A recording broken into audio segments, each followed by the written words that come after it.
nos vamos al norte para visitar México y hablar con Alex Torres, que es el encargado de Tour Operador México, y vamos a ahondar en esto que nos llama tantísimo la atención, que es el turismo religioso. Alex, ¿cómo estás? Bienvenido. Buenas tardes, Alex.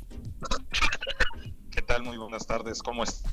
Espero que ahora sí nos podamos escuchar mejor que la otra vez. Te escuchamos perfecto, Alex, y estamos muy ansiosos de esta conversación para poder ahondar un poco en lo que es el turismo religioso. Quiero que me cuentes de qué se trata y cómo se enmarca en Tour Operador de México.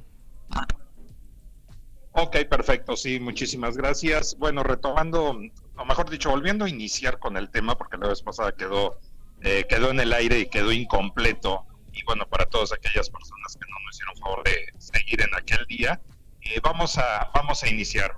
El turismo religioso acá en México es de suma importancia, ya que nuestro país, México, se encuentra entre los 10 primeros países en el mundo en manejar este tipo de turismo religioso en general.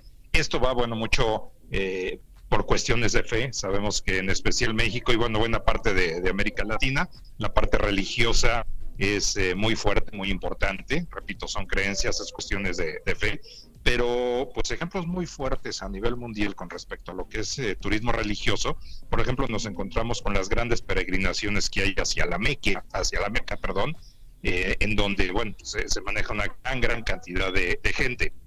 Aquí en México, bueno, hasta antes de la pandemia, porque pues ahorita sí viene a mover muchísimas cosas, el turismo religioso movía aproximadamente, bueno, acá en México aproximadamente 33 millones de personas durante todo el año. Fue un número muy aproximado con respecto al 2019, digo 2020 es totalmente atípico, pero esperemos que ya para 2021 estemos regresando a cifras muy cercanas, todavía no exactamente esos 33 millones de visitantes, lo cual pues implica prácticamente el 10% de lo que se mueve en el mundo. En el mundo se mueven aproximadamente 330 millones de personas solamente por este concepto, solamente por el concepto de turismo religioso.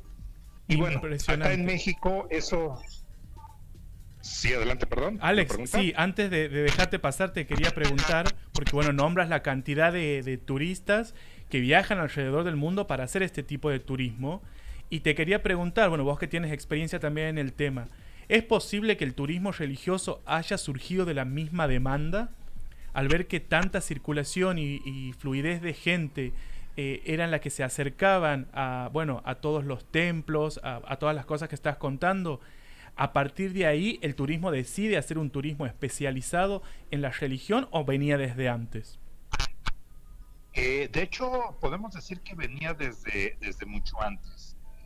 Más o menos de acuerdo a algunas cifras o datos que se tienen, posiblemente venga desde que se creó la Ruta de Santiago, porque pues se hacía esa ruta hace varios siglos, inclusive recientemente, donde la gente por cuestiones de fe hacía esa caminata, y se empezó a detectar que por lo mismo que la gente tenía que desplazarse hacia esa ruta, pues se necesitaban ciertos servicios, como dónde hospedar a la gente, lógicamente no con los hoteles con los cuales el concepto lo tenemos hoy en día, sino pues había casas, había lugares donde recibían a los visitantes, muchas veces se hacía a pie, muchas veces se hacía montado en algún tipo de animales, y bueno, se tenían que dar los servicios necesarios para que la gente descansara, los animales descansaran, comieran, etcétera. A su vez, pues poder proporcionar alimentos, etcétera.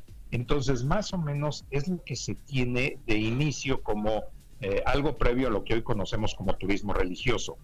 Entonces, sí, definitivamente por cuestiones de fe es que se va surgiendo este tipo de turismo en todo el mundo. Y bueno, ya desde el punto de vista industria, pues podemos decir que en el mundo pues tendrá posiblemente alrededor de unos 50, 60 años que se da muy fuerte, aunque las peregrinaciones masivas se han venido dando desde muchísimo antes.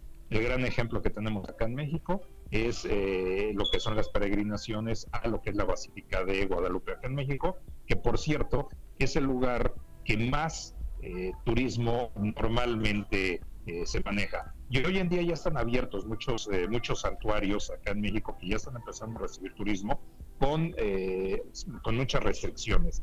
Ya, por ejemplo, hoy en día no pueden estar mucho tiempo la gente, porque muchas veces la gente llegaba a cierto santuario y se estaba ahí a veces un día o a veces más por estar rezando, por estar pidiendo, repito, por cuestiones de fe. Sin embargo, bueno, hoy en día lo que se está manejando es una visita de escasos minutos, van entrando grupos muy pequeños de gente, hacen un cierto recorrido, tienen ya una ruta trazada para entrar a los templos, ir caminando prácticamente sin detenerse, hacer alguna muy pequeña oración y salir porque atrás está formada el resto de la gente que va a ir entrando, guardando la respectiva sana distancia, etcétera. No sé si con eso más o menos queda contestada la pregunta. Perfecto, muy claro, perfecto. sí. A mí lo que me gustaría preguntarte es el turismo religioso, ¿no? ¿Qué abarca? ¿Qué actividades abarca el turismo religioso? Me imagino que una es de las que vos contabas, ¿no? Las peregrinaciones, las visitas a iglesias, a templos. ¿Qué es lo que abarca y cuáles son quizás las experiencias más convocadas, ¿no? Más que el turista o la turista llegan en búsqueda de esa peregrinación, de esa excursión? ¿Cuál es lo más convocado? Bueno, lo más convocado, el objetivo principal en efecto repito, es cuestión de fe, es ir hacia el santuario, el templo, la iglesia, pues de acuerdo tanto a la deidad en la cual uno cree. Ese es el objetivo principal. Pero realmente alrededor de eso hay muchísimos servicios, muchísimas cosas, desde la compra de recuerdos, desde la compra de algunas imágenes, desde la compra de algo en el cual se diga yo estuve en determinado lugar, en determinado santuario. Entonces la derrama económica también viene por ahí. Nuevamente, hay que llegar a esos lugares. Hay muchas formas de llegar, pero se utiliza algún tipo de transporte. Acá en México se usa mucho que para algunos de los santuarios la gente llega desde caminando, en donde hacen caminatas de una semana o hasta más, algunos hasta 15 días, de estar caminando diario para poder llegar de sus lugares de origen hasta el santuario que van a visitar. Otros los hacen en bicicleta, otros los hacen a caballo, otros los hacen en motocicletas, algunos los hacen en sus propios vehículos o en transporte masivo, autobuses, inclusive aviones para acercarse a la zona donde está el turismo. Toda esa gente tiene que hospedarse, tiene que comer durante el trayecto, durante su estancia, durante su regreso, y muchas veces se aprovecha para complementarlo, pues para ir a hacer otro tipo de visitas o de turismo. Por ejemplo, si queda cerca alguna playa, el mar, etcétera, pues aprovechan, van primeramente a lo que es el santuario, hacen lo que tienen que hacer desde el punto de vista religioso y después complementan lo que es su viaje hacia algún otro tipo de destino más turístico, más de relajación. Entonces, eso es lo que hace la importancia en todo el mundo de lo que es el turismo religioso. No es nada más llegar al santuario, claro, solicitar o hacer la oración o lo que se requiera y retirarse, sino que sí, la derrama económica es sumamente importante. La derrama económica aquí en México se tiene un estimado, que el año pasado representó aproximadamente 10,200 millones de dólares como derrama. Repito, es un estimado, ¿sí? De todas esas visitas, de los prácticamente 33 millones de visitantes que se tienen aquí en México o que se maneja como dato muy general, que además es muy difícil de calcular porque luego no hay precisamente un registro, pero son cálculos. Bueno, de esos 32 millones, aproximadamente 18 millones van precisamente a lo que es la Basílica de Guadalupe, acá en México. Uh-huh. Y de esos 18 millones, el pasado 12 de diciembre, durante esos días, porque no es exactamente ese día, pero sí son más o menos una semana antes, una semana después, que es cuando se congrega, llegaron aproximadamente 7 millones de personas a la Basílica de Guadalupe. Entonces, imagínanos la cantidad de personas que llegan, la logística, los servicios, todo eso, tienen que estar preparados para recibir más o menos en un lapso de una semana 7 millones de personas. Es un número bastante grande. La verdad que es impresionante. Y actualmente esas actividades se están realizando, bueno, me imagino que con algún protocolo, ¿no? Pero están activas, digamos. Lo que comentaba hace un momento, ya están abiertos prácticamente todos los santuarios con muchísimas restricciones. O sea, definitivamente este año, por ejemplo, el día 12 de diciembre, no se va a permitir que lleguen de forma masiva los peregrinos, claro, en el caso de lo que es la Basílica de Guadalupe. Pero ya están abiertos, sí hay los protocolos, como les comentaba, es entrar, estar unos instantes, unos minutos y salir de inmediato. Ya no son las estadías largas, no se están celebrando lo que son las ceremonias religiosas, porque por lo regular la gente en este tipo de santuarios, hablando desde el punto de vista fe católica, se esperaban a lo que era posiblemente alguna ceremonia religiosa, alguna misa, etcétera. Estaban ahí, a veces había quienes decidían hasta poder estar presentes en 2 o 3 misas durante un día. Ahora no se está permitiendo, por lo menos al momento. De los santuarios que ya están oficialmente abiertos y que tenemos conocimiento, repito, ya está la Basílica de Guadalupe. Está la otra que también es muy importante aquí en México, que se encuentra en el estado de Jalisco, que es San Juan de los Lagos, dedicada precisamente a la Virgen de San Juan de los Lagos, donde pues hasta antes de la pandemia se tenía estimado que el año pasado recibió aproximadamente 5 millones de personas. Para poder dimensionar esto, la ciudad de San Juan de los Lagos es una ciudad muy, muy pequeña, no llega ni siquiera al 500,000 de habitantes, no, mucho menos. Entonces, recibir 5 millones de personas durante todo el año, pues es una cantidad bastante importante, claro, y es una derrama muy, muy fuerte. Los otros santuarios que reciben también una cantidad muy, muy fuerte, se encuentra lo que es el Cristo Rey, en la zona de Guanajuato, en la parte alta, que por cierto es uno de los santuarios que más altos se encuentran sobre el nivel del mar, aproximadamente a 2.600 metros sobre el nivel del mar. Tiene un Cristo de bronce, uno de los más grandes, de 20 metros de altura, es bastante grande, hecho de bronce y con un peso aproximado de 80 toneladas. Este santuario empezó a tomar mucho auge, mucha fuerza, hace pues ya casi 100 años, un poquito menos, como 85 años, porque fue muy fuerte cuando fue la época de la guerra cristera interna aquí en México. Lucha de creencias contra el gobierno de aquel entonces, donde no permitía precisamente esa libertad de culto. Sin embargo, bueno, la gente creyente, digamos que entre comillas, se adueñó, lo recibieron en donación, pero del cerro donde se encuentra el Cristo Rey, y fue edificada un primer pequeño templo, que además ese templo el gobierno de alguna forma lo mandó dinamitar vía aérea. Aviones lógicamente muy, muy rudimentarios comparados con lo de hoy en día. Fue lanzada una carga de explosivos para dinamitar desde el aire, para dinamitar ese primer templo. Era cuando estaba en todo su auge lo que es la guerra cristera. Sin embargo, bueno, la gente siguió luchando por cuestiones de fe, de creencia. Se logró conseguir ya los permisos, las autorizaciones para poder desplegar y construir este enorme Cristo, que repito, aproximadamente 20 metros de altura, 80 toneladas de peso, un Cristo de bronce que se encuentra en la parte alta de lo que es el Cerro del Cubilete, en el estado mexicano de Guanajuato. El otro de los lugares muy, muy importantes se encuentra en el estado de Zacatecas, referente a lo que es el Santo Niño de Atocha.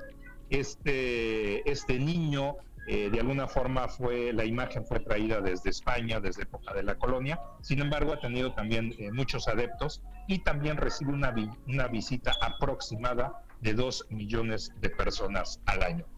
Y ahí nos podemos ir a otra serie de santuarios, como es el de Juquila, que precisamente Juquila, que se encuentra inmerso en la sierra de Oaxaca, se utiliza mucho para complementar la visita a ese santuario con ir a un par de playas muy bonitas, muy interesantes acá en México, en la costa de Oaxaca, que pueden ser o Puerto Escondido o Huatulco, que creo que desde el punto de vista internacional tiene más renombre Huatulco que Puerto Escondido. Sin embargo, las dos son lugares excelentes para ir a vacacionar. En Puerto Escondido, la gente que llega a ir ahí, hay mucha gente que practica el surf en el mar. Es bastante interesante por el tamaño de las olas que se dan. Ah, mira.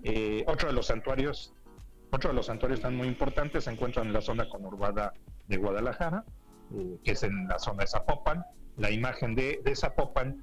Y me gustaría hablar, si ustedes me lo permiten, digamos que del santuario más joven que se encuentra aquí en México, porque independientemente de la cuestión de fe, ese santuario, por lo menos en lo personal, me gusta ponerlo de ejemplo como que puede ser una forma en la cual un lugar puede ser rescatado económicamente creando un producto turístico, que precisamente es el santuario del Cristo Roto. El santuario del Cristo Roto se encuentra en el estado de Aguascalientes. Y digo que es el más nuevo porque la construcción de este Cristo Roto y de este santuario data del 2006, hace 14 años. Por eso me refiero a que es muy, muy nuevo. Este santuario está edificado, está puesto, lo que es la imagen, en una pequeña isla que está en una presa. Fue de las primeras presas que se construyeron por ahí finales de la década, a mediados de la década de los 30 del siglo pasado, para poder juntar agua de riego para la zona. El poblado original, San José de Gracia, que es donde se encuentra este santuario hoy en día, fue desaparecido precisamente por la construcción de esta presa. La presa inundó el pueblo original y fue mudado a orillas de lo que hoy en día es la presa. Repito, es cuestión de fe. ¿Sí me escuchan? Sí, te escuchamos perfecto, Alex. Estamos aquí apuntando todos los santuarios, porque la verdad que es tremendo toda la diversidad que tienen de lugares que se puede visitar en México. A mí, me llaman la atención varios, los he ido apuntando, pero te quería preguntar a vos desde tu experiencia, porque decías, del turismo religioso, específicamente del católico, y cómo no hace falta ser católico para hacer este tipo de recorridos. Pensaba en la imagen de la Virgen de Guadalupe y cómo se ha ido su imagen, su leyenda, su creencia, se ha ido propagando por el mundo, se ha popularizado tanto que alguien que vaya a México y no esté dispuesto a visitar la Basílica de Guadalupe realmente es como algo inconcebible. Entonces, quiero que me cuentes un poco desde tu experiencia cómo es la relación de los no religiosos, los no católicos, con el turismo religioso.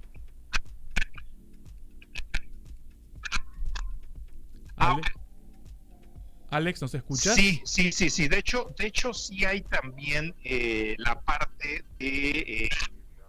Sí, bueno. Sí, ahí escucho yo. ¿Ustedes me escuchan? Sí. Bueno. Hola. Bueno. Está con delay, pero nos está escuchando, a ver. Sí, ¿ya me escuchan mejor?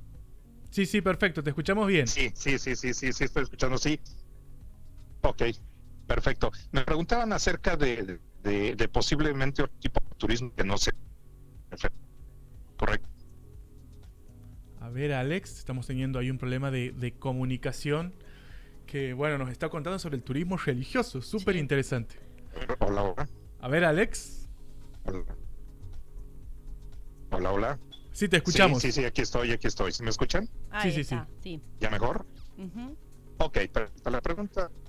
La pregunta, si no estoy mal, era con referente a lo que es también el turismo no católico o algo de turismo religioso no católico, ¿es correcto? Uh-huh. Sí, así es.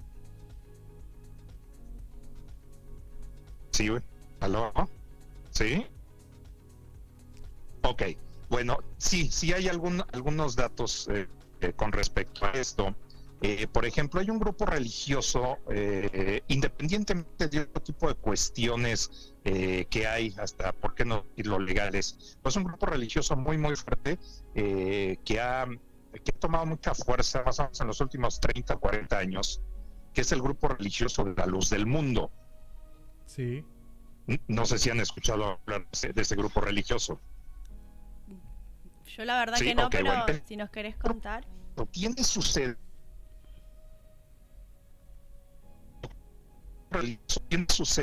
en el ciudad de Guadalajara. Bueno, hoy en día este grupo religioso ha llegado, aparte de lo que es México, aproximadamente a 55 o 60 países diferentes.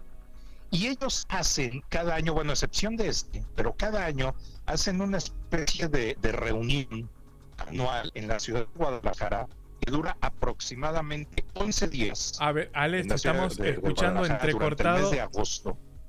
¿Sí? Te escuchamos muy entrecortado, Alex. Sí, bueno. A ver, te ver, cortamos y te llamamos otra vez a ver si podemos mejorar la comunicación. A ver, aquí Bueno, estamos hablando ahí con Alex sobre el turismo religioso. ¿Te gusta visitar los templos cuando viajas, Carla? No es algo que prefiera hacer, pero sí me llama mucho la atención a nivel arquitectura, ¿no? Y entrar y ver ahí las esculturas de las vírgenes, los santos, sí me llama la atención, pero no, sinceramente no es algo que haga, digamos así, con prioridad. Pero sí es muy increíble y sí me imagino que en México se vive muy fuerte, ¿no? Sí, a mí justamente me llama la atención sobre todo porque es como un reservorio de cultura popular. O sea, como las clases populares visitan estos lugares, comparten las creencias. Aparte, la Virgen de Guadalupe, si la pueden buscar después, tiene una leyenda muy atractiva, contada por un indígena mexicano, que es también un poco de esto que se vienen a mancomunar ahí las historias, la española y la originaria, dándole, digamos, un sentido distinto, porque conocer los templos, conocer los lugares desde las creencias, desde lo popular, me parece que le da una visión distinta a lo que significan. A ver, ahora tenemos de vuelta a Alex mientras ahí reflexionábamos un poco sobre el turismo. Alex. Ok, perfecto, ahora ya se escucha mejor. Ahora sí. Ahora sí, Alex. Alex, te repito la pregunta por si... Te preguntaba acerca de cómo hay turistas, como decías vos, que no son religiosos, que no son católicos, pero aún así deciden hacer este tipo de turismo. Y te preguntaba con qué creías vos que tenía que ver, si con la popularización de estas imágenes católicas alrededor del mundo, con las festividades o con otras cuestiones que no conocemos. Bueno, sí, definitivamente es una mezcla de todo. ¿Por qué? Cuando uno va a visitar otro país, otro lugar y todo eso, definitivamente lo que es la parte religiosa, repito, independiente sea no necesariamente católica, claro, pues es parte de la cultura, es parte de conocer. Por ejemplo, a lo mejor algunos de nosotros no practicamos la parte de alguna religión, por ejemplo, de lo que es el Islam. Sin embargo, al ir a la zona donde se encuentra la Meca, pues es importante ir, es importante conocer, porque es una parte, podernos cultivar más culturalmente referente a qué es nuestro mundo, cómo es nuestro mundo, cómo somos las diferentes personas que habitamos en este mundo. Entonces sí, también mucha gente que llega aquí a México, se les incluye algún recorrido por algún santuario religioso, y siempre, y eso se agradece muchísimo, la gente va, entra, conoce con todo el respeto, independientemente de las creencias. Bien, perfecto, lo he entendido perfecto. Y ahora sí, bueno, ahondame un poquito en eso que contabas de lo religioso no católico, que también estabas a punto ahí de entrar en una organización o en una propuesta muy particular. Exactamente, sí. El grupo religioso se llama La Luz del Mundo. Posiblemente la han ido a mencionar porque es, repito, independientemente de algunas situaciones que hay en las noticias, pero aquí lo estamos viendo desde el punto de vista fe, desde el punto de vista turístico, desde el punto de vista de rama económica. Este grupo religioso, hasta donde sabemos...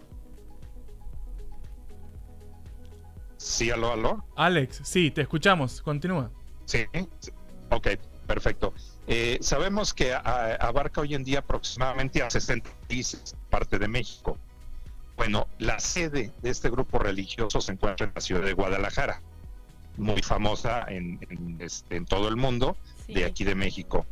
Bueno, esta ciudad durante el mes de agosto hace un evento de este grupo religioso y durante 11 días reciben aproximadamente 600,000 visitantes de México y del mundo, donde durante estos 11 días se tienen que hospedar, tienen que alimentarse, se les dan servicios de transporte, etcétera. La derrama económica estimada el año pasado fueron aproximadamente $300 millones durante esos 11 días, estas 600,000 visitantes solamente en la ciudad de Guadalajara.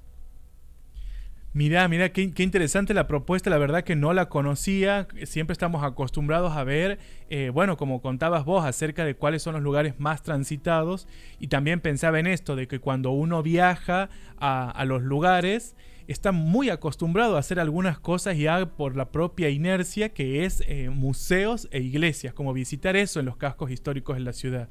Pero vos aquí lo que nos estás contando es que cuando uno decide visitar estos lugares, en este caso los templos religiosos, es porque hay todo un bagaje cultural, de creencias atrás, de que él y la turista quiere apropiarse cuando llega.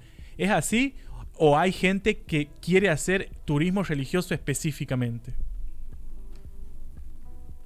De hecho, hay los dos casos. Hay los dos casos, como comentaba hace un momento. Hay gente que lo utiliza, aunque no sea su creencia, pero lo utiliza para cultivarse más culturalmente hablando, para poder conocer, crecer. Pero sí hay gente que viene exclusivamente a eso. Nos ha tocado atender algunos grupos donde el objetivo principal es turismo religioso. Cuando vienen de otras partes del planeta, de otros países, se les diseñan algunos circuitos en donde se visitan 3, 4 o hasta 5 santuarios diferentes, claro, acompañados de algunos otros atractivos turísticos que no tienen que ver con lo religioso de nuestro país, pues para aprovechar la venida, la visita a nuestro país. Pero hay los dos casos, hay definitivamente los dos casos. Perfecto. Alex, bueno, la verdad que te podríamos estar escuchando por horas porque es súper interesante esto del turismo religioso y sobre todo en México, que tiene tanto para ofrecer. Te quiero hacer una última pregunta que tiene que ver con el turismo interno. ¿Cómo es la demanda de los propios mexicanos? Que me imagino que debe ser mucha, pero en esto de ya tener apropiadas ciertas religiones, cierto catolicismo, ciertos templos a los que visitan siempre, y contratar empresas de turismo para que acompañen esos procesos. ¿Lo hacen o se manejan más por su cuenta? También hay de las dos formas.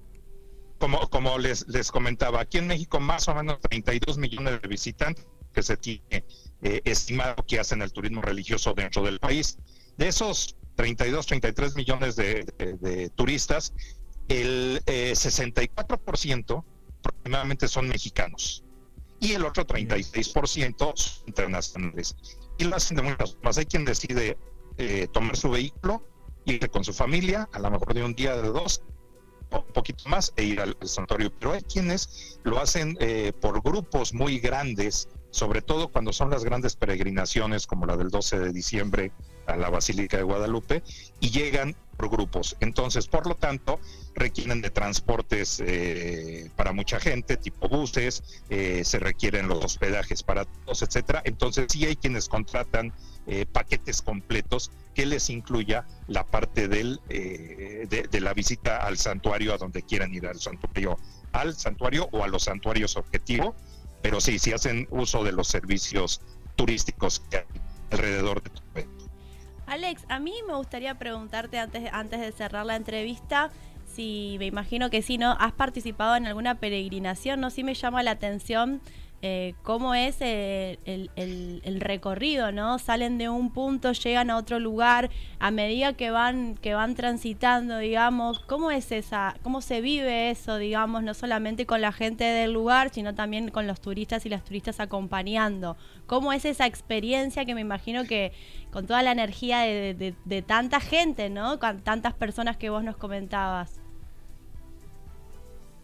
Sí, definitivamente son experiencias únicas, son experiencias extraordinarias. A lo mejor lo que ahorita yo voy a tratar de decir se queda muy corto hasta que no se llegue a vivir de esto. Claro. Por ejemplo, algo de lo que nosotros llegamos a hacer, repito, este año es muy atípico, pero por lo regular, es que desde con muchos meses de anticipación, y voy a hablar específicamente de lo del 12 de diciembre, se organizan grandes cantidades de gente de diversas poblaciones y deciden salir hacia lo que es el santuario de la Virgen Guadalupe, y ellos deciden si van caminando, si van en bicicleta, si van en moto o si todos van arriba del auto. Sin embargo, lo que son peregrinaciones que llegan a tomar varios días, pues hay que llevar una serie de logística preparada, como alimentos, como, bueno, no precisamente dónde dormir, porque muchas veces donde agarre la noche en el campo, se junta la gente, el grupo, duermen prácticamente a intemperie y temprano al día siguiente hay que seguirle. Entonces, parte de los servicios que nosotros llegamos a dar es ir acompañando al grupo con el transporte, llevando en la parte del transporte los insumos que necesitan. En ocasiones se va de avanzada, en vez de habernos dentro de 10, de 30, 50 kilómetros, se llega a la avanzada, se monta una especie de campamento, se preparan los alimentos y cuando va llegando el resto de la gente, repito, caminando en bicicleta, se les recibe, se les da de comer, se descansa un rato y posteriormente se prosigue nueva. Alex. Bueno. Ay, se nos acaba de cortar en la última pregunta ahí con Alex Torres. Así que, bueno, estaba ahí impresionante, la verdad, lo que tiene para ofrecer México. Uno veía, y yo me pienso en la Virgen de Guadalupe, en la imagen que se ha popularizado en el mundo. Cuando uno ve películas, novelas mexicanas. Yo cuando hablaba de la Virgen de Guadalupe no podía parar de pensar en las novelas mexicanas. Que están ahí. Aparece sí o sí. La Virgen de Guadalupe, fija que va a aparecer. Es que es cultura popular. Alex, puedes continuar. Ok, muchísimas gracias, claro que sí. Entonces, pues sí, definitivamente son experiencias muy, muy interesantes, pero que sí, sí he escuchado lo de las avanzadas, lo de cómo se montan los campamentos para recibirlos en comida. Sí. Llegan los peregrinos, se les atiende, ellos continúan y nuevamente hay otra avanzada para que en unos 50 o 60 kilómetros adelante se vuelva a montar un campamento de espera y así sucesivamente. Increíble la logística, ¿no?, que hay atrás, Sí, porque por eso te preguntaba, porque sé que hay peregrinaciones que no solamente duran algunas horas, sino algunas que duran días, ¿no? Y todo lo que requiere el detrás de esa peregrinación, y bueno, me imagino que lo hacen acompañando muy bien al turista y la turista y también a la gente de ahí del lugar. Así que, Alex, la verdad, muy felices de haber recibido toda esta información, porque para mí al menos lo del turismo religioso es algo bastante nuevo. Y bueno, muy contenta de poder escucharte, así que te agradecemos mucho tu tiempo, compartir todas estas experiencias, así que espero que pronto podamos seguir conversando también y ya quizás con un panorama más amplio en esta cuestión del turismo. Alex, ¿y quién te dice que el 12 de diciembre estamos por ahí? Gracias a ustedes. Pues Te mandamos un abrazo enorme y bueno, pueden seguirlos en las redes sociales sí, como Vía México Tour Operador. Así que un abrazo enorme, Alex, y muchas gracias por la información.